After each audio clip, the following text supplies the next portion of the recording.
I would like to take you on a small journey quite far away from here to the Arctic. We in the oceanography group work, of course, with the entire Nordic seas and actually much of the world's ocean. But today's attention is more on a region quite far away, all the way up north around Svalbard. So why should we here, who mainly live near the Nordic seas, be interested in that? Well, that's because of all the red on this map up there. Basically, as you probably have heard, the Arctic is the canary in the climate coal mine, which basically means this region is warming up much faster than the rest of the planet, which is basically due to some feedback processes involving winds in the atmosphere, but also due to currents transporting warm water in, and interaction between the sea ice and the atmosphere and the ocean. So the atmosphere is warming rapidly, CO2 is accumulating there, but that's not the only part in the climate system that is important. We also have the ocean side, which is actually warming the ice from underneath. So you can basically see the oceans of our world not only as the place where fish and plankton and all the animals live, but it's basically our giant heat conveyor belt. It's our heat pipes that bring heat from the tropics into the polar regions.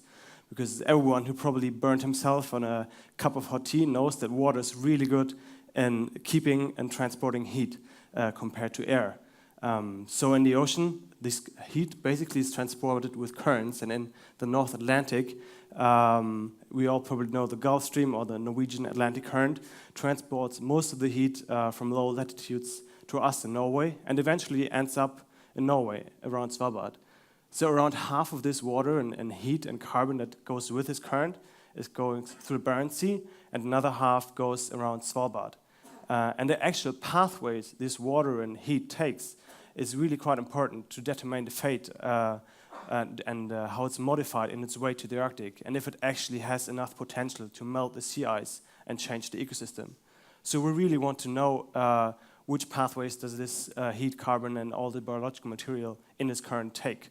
And so far we don't know so much about it, so we have to go out and map it. And here at IMR and many other science institutes, we do this with this so-called acoustic Doppler current profilers, or ADCP.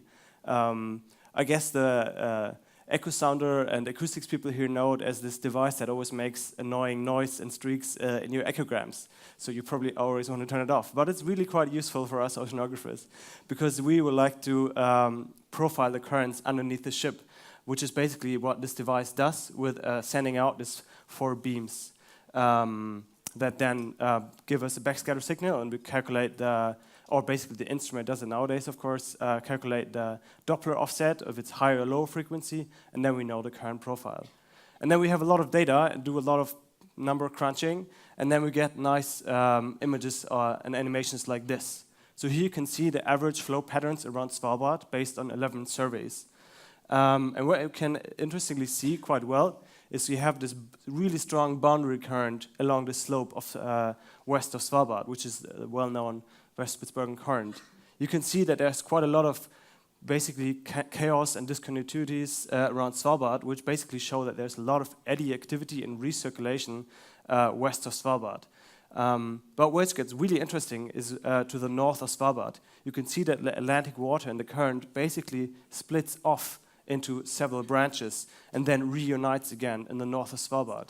And which of these branches the water takes definitely influences how much heat it can exchange with the sea ice and the atmosphere when it enters then the Arctic north of Svalbard.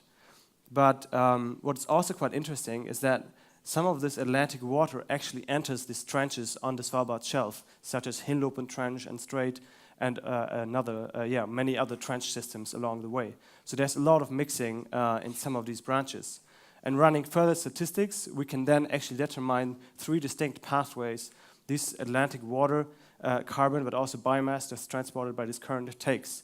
And that was just a really quick preview. We are working now on combining this data with chemical and biological measurements, and we can see in this kind of animation here that we have really a lot of data in many different dimensions and timescales.